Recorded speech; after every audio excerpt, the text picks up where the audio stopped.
Good morning to all of you. My name is Minnie. I study in class 4 and I am going to speak few lines about Gandhiji.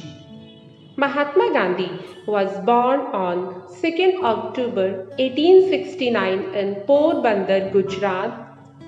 His father, Karamchand Uttamchand Gandhi, was Chief Minister Diwan of Porbandar. He pursued his degree in law from London University.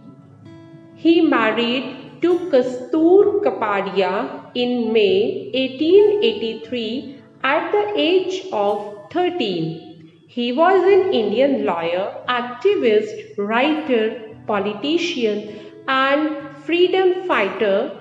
During freedom struggle, he ran many campaigns like Satyagraha, non-cooperation movement, Champaran, Salt Satyagraha.